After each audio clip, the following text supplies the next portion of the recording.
1h27, boa tarde. Começa mais uma edição do Gazeta Entrevista. Olha, o Brasil bateu um novo recorde. E esse recorde foi registrado pelo IBGE. Aumentou o número de pessoas que vivem na miséria.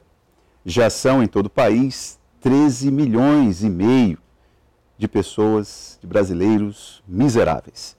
Os dados são da síntese dos indicadores sociais divulgados pelo IBGE hoje pela manhã. O critério usado pelo Instituto para classificar uma pessoa de miserável é estabelecido pelo Banco Mundial, que o IBGE adota, que especifica para a pobreza extrema a pessoa que vive com 1,9 dólar por dia, quase 2 dólares por dia. E o que isso tem a ver com o atual cenário político do Acre, né? Tem tudo a ver. Porque, paralelo a esse contexto de extrema exclusão social, o governo acena com a reforma da Previdência. E um pedaço dessa reforma ficou sob a responsabilidade dos estados. E hoje, na Assembleia Legislativa, aconteceu o que já era esperado em função da postura do próprio governo local. Teve de tudo na Assembleia Legislativa.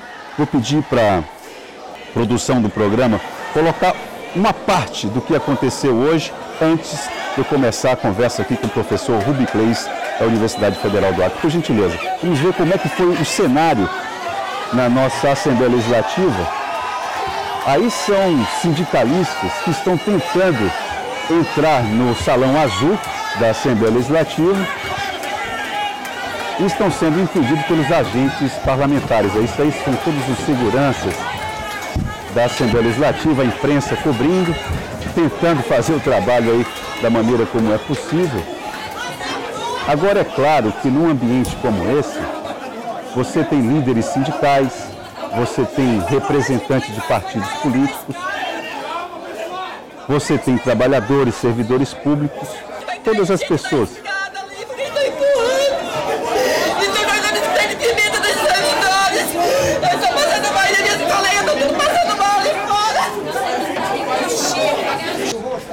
Essa senhora que falou agora há pouco é ligada a sindicatos vinculados à saúde pública.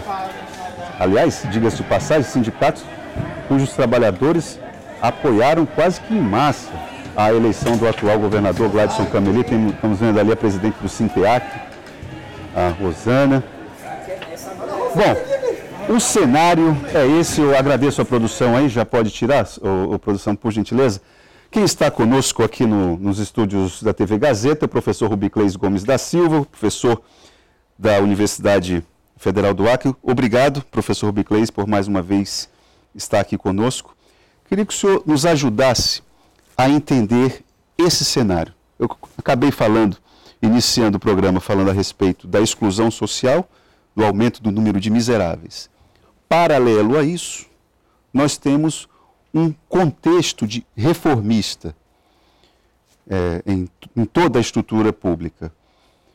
Em que uma coisa dialoga com outra na sua visão? Você acha que tem alguma relação? Você acha que não tem relação nenhuma?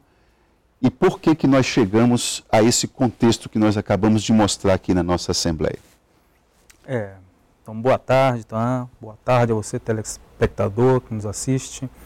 Eu acho que nós vivemos realmente um momento extremamente complicado, né? Então, reforma da Previdência não é uma coisa que está acontecendo só no Brasil, acontece pelo mundo todo e de anos em anos, de décadas em décadas, nós vamos ter que fazer essa reforma, né? O Congresso acabou de aprovar agora uma reforma da Previdência. Eu acredito que daqui a 10, 15 anos outra reforma da Previdência vai acontecer, né? Então nós tivemos uma reforma da Previdência com Fernando Henrique Cardoso, nós tivemos uma reforma da Previdência com Lula, nós tivemos uma reforma da Previdência com Dilma, e o Temer tentou passar alguma coisa, não conseguiu. Emplacou uma trabalhista. Exatamente, emplacou uma trabalhista, mas não previdenciária, e o Bolsonaro agora vai aprovar uma reforma da Previdência. O interessante é que nós temos aí presidentes de diversas matizes ideológicas. Eu não posso dizer que o Bolsonaro se assemelha ao governo Lula e ao governo FHC. Mas todos os presidentes da República caíram perante os números da Previdência Social no Brasil. Quer dizer com isso que, independente da questão política e ideológica, os problemas de ordem previdenciária são de ordem matemática? Exatamente. Assim, infelizmente, chega a um determinado momento em que você precisa ter caixa para honrar os compromissos previdenciários. E o sistema brasileiro, da forma que foi concebido, matematicamente ele é insustentável. Eu acho que todos nós temos que fazer essa reflexão. Quem errou, professor? Insustentável, alguém errou? Errou. O governo, quando aprovou um conjunto de regras de leis previdenciárias, foi extremamente generoso. Só que é o seguinte, quando você erra na Previdência, Aitan, o erro de hoje ele só vai ser sentido na próxima geração. Então, como é uma coisa extremamente impopular, Previdência Social, um governo acaba não fazendo a reforma, deixa para o outro, só que a situação vai só piorando. Quando você imagina que o sistema previdenciário grego, que foi destruído há 5 anos atrás, pagava para o trabalhador grego assim, uma pensão maior do que a média europeia, e quando foi fazer o ajuste, tiveram que diminuir 20% a pensão de todos os contribuintes gregos, todos os aposentados gregos, você começa a ver que o sistema realmente não tem como, é insustentável. Aqui no Acre, a Previdência, ela não vai quebrar, ela já está quebrada. Um rombo de 40 milhões por mês. Por mês, que vai dar aproximadamente... Um pouco mais, exatamente. Que vai dar... Ela já até aumentou, porque todo mês aumenta.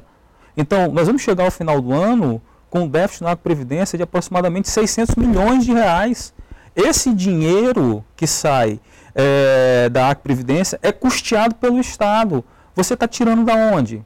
Está tirando de saúde, está tirando de educação. Exatamente. Mas aí, infraestrutura. A pergunta que acho que a gente tem que fazer... e discutir isso sem amores, discutir de uma forma técnica. A gente pode até discutir com amor, mas sem paixão, né? Exatamente. Mas discutir de uma forma técnica é o seguinte, até quando nós vamos conseguir suportar um rombo crescente todos os meses? Porque o Rio de Janeiro não conseguiu suportar, não pagou os aposentados. Quebrou o Rio de Janeiro. Foi só o Rio que quebrou? Não, o Rio Grande do Sul quebrou. Os estados estão quebrando. Agora, professor, eu vou dar uma politizada aqui no debate. Entendo a necessidade matemática da gente fazer algumas revisões de contas, porque alguém precisa fazer conta, né? Agora, numa situação como essa que nós acabamos de ver, por exemplo, o que o governo mandou para a Assembleia Legislativa ontem foi uma ideia, um projeto de lei complementar, porque já existe uma referência jurídica, já existe uma lei que estabelece como é que funciona a Previdência no Estado, e o governo do Estado mandou uma lei complementar. Só que isso não poderia ser mais dialogado, isso não poderia ter, antes de mandar para a Assembleia Legislativa, passar pelo crivo de quem vai ser diretamente impactado com essas medidas? Aí não faz isso, acontece o que a gente acabou de ver.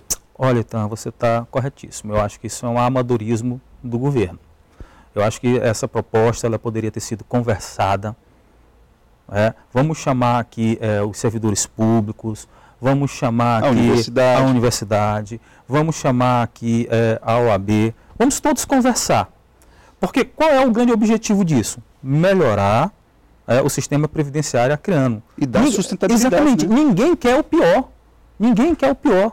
Agora, o que não pode acontecer é você manda uma lei dessa envergadura que atinge a todo o funcionalismo público estadual. Da administração direta, indireta, civil, militar, tudo. Atinge todo mundo, sem fazer uma prévia discussão com a sociedade. E querer aprovar de uma hora para outra. Agora, é claro que a classe sindical, que também a gente precisa ponderar, né, professor? A classe sindical, o que o governo apresentar, possivelmente a classe sindical vai relativizar. Mas eu acho que isso faz parte do rito. Mas esse é o modus operandi da negociação. Da democracia. Exatamente. Também, né? Acho que a classe sindical está no papel dela. Está no papel dela, exato. Não pode ser o contrário. Mas eu acho que cabe ela ser ouvida também. Nós temos que dialogar isso. Nós não vivemos numa ditadura em que o executivo vai mandar para o legislativo e vai ser aprovado exatamente. Na íntegra. Na íntegra. Não, é preciso fazer uma discussão. Previdência é uma coisa muito séria. O problema é que Previdência é discutida de forma geral sem elementos técnicos. Eu não conheço nenhum número da proposta do governo. Então, a cada artigo que tem na proposta do governo, isso tem impactos financeiros. Qual o tamanho desses impactos? Quanto custa eu manter um veto ou não manter? Está nos faltando um pouco de profissionalismo no tocante ao gerenciamento dessa situação previdenciária. Não é? Agora, dos problemas que o senhor conhece, daquilo que é essencial no debate, pode não saber detalhes de um ou outro número, mas o espírito da coisa o senhor já tem concebido. O que o governo poderia priorizar para resolver? Olha, então, eu acho o seguinte, resolver a questão da Previdência, não existe nenhuma proposta de Previdência que consiga resolver... Miraculosamente. Né? Isso aí. Eu acho assim, nós temos que fazer uma reforma que é possível e sabendo que daqui a 10 anos nós vamos, 10 a 20 anos, nós vamos ter que rever essa questão da Previdência. Por quê? Porque as pessoas estão envelhecendo muito. Né? Nós estamos com uma expectativa de vida beirando os 80 anos. Apesar do... Intrigante isso. Apesar do número da exclusão aumentar, que isso é uma coisa intrigante, mas como é que aumenta o número de miseráveis e, no geral, a nossa expectativa de vida está aumentando? Acho que nesse contexto que tu coloca, tem um aspecto extremamente interessante, que é o seguinte, a Previdência, ela contribui para a redução da pobreza, principalmente no Acre. Porque se você pegar o que o INSS paga de pensão, o que a União paga de aposentadoria e pensão, o que o Estado paga de aposentadoria e pensão, se você for para um conjunto de pequenos municípios aqui no Acre, isso é a grande renda dos municípios. Ah, mas sem dúvida. A própria UFAC, o professor Raimundo Cláudio, tem estudos que mostram que, falando a respeito de concentração de renda, por exemplo, a região do Juruá é onde há a maior concentração de renda no estado do Acre, que é um dos estados onde a renda é mais concentrada no país. Eu diria assim, não só no Brasil, né? Nossos índices de concentração de renda são índices africanos, que estão entre os maiores do planeta Terra. Pois é, então, se a gente for fazer um silogismo, né, um raciocínio às avessas, a gente vai ver que o Vale do Juruá é onde há uma das maiores concentrações de renda do mundo, né? Ora, se o Acre é um dos maiores do Brasil e o Brasil um dos maiores do mundo... Exatamente. Por favor, né? Infelizmente, isso é uma realidade. Aí acho que nesse contexto ainda cabe a análise de algo que não está em nenhuma reforma da Previdência. É como a Previdência auxilia ao combate da pobreza. Agora eu vou jogar uma onça para você despelar aí, professor. Onde foi aplicado todo esse receituário aí, isso que eu vou falar é um argumento quase que senso comum, mas onde foi aplicado esse receituário, e aí eu vou colocar o exemplo óbvio do Chile, por exemplo, olha no que deu. Tem uma frase que foi para mim, uma frase símbolo, que ele coloca assim, olha, um jovem lá estendeu uma faixa que foi o seguinte: nos retiraram tanto que nos retiraram até o medo. Ou seja, agora é cangaço total. Então, já que a exclusão, me colocaram numa situação de exclusão nesse nível, agora eu vou para a guerra. Então, essa sua colocação ela é ótima, porque é o seguinte, o Chile acabou com o problema do déficit previdenciário. Ótimo, porque é um sistema de capitalização. O Chile errou a conta, porque a conta é simples, né? Vamos pegar o caso brasileiro e a proposta que o governo tinha e nesse momento botou em stand-by, que era o seguinte, hoje nós pagamos por volta de 1/3 do nosso trabalho em verbas previdenciárias, tanto certo. Contribuição do trabalhador quanto a da empresa. 1/3, 33%. No Chile, o que acontece? Apenas o trabalhador contribui com 10%. Ou seja, nós pagamos 1/3, o chileno paga 1/3 do que paga o brasileiro. No sistema brasileiro, você pagando 33% de contribuição, o sistema já é insustentável. Você não consegue pagar a aposentadoria do trabalhador. 10%. É essa a lógica. Imagine pagando 10%. O que aconteceu aí? O governo chileno se retirou totalmente da responsabilidade de garantir a Previdência. Não só a Previdência, mas de garantir um nível de vida aceitável para a população de terceira idade. Pois é, com aquele discurso de que o mercado regula tudo, de que a economia aquecida iria fazer esse equilíbrio, etc. Não faria sob hipótese nenhuma. Matematicamente, isso seria insustentável. Assim, eu particularmente defendo uma tese que é o seguinte: trabalhador paga 10%, empresa paga 10%, governo paga outra parte. Todo mundo é responsável por isso. A gente não pode deixar tudo isso na costa do trabalhador.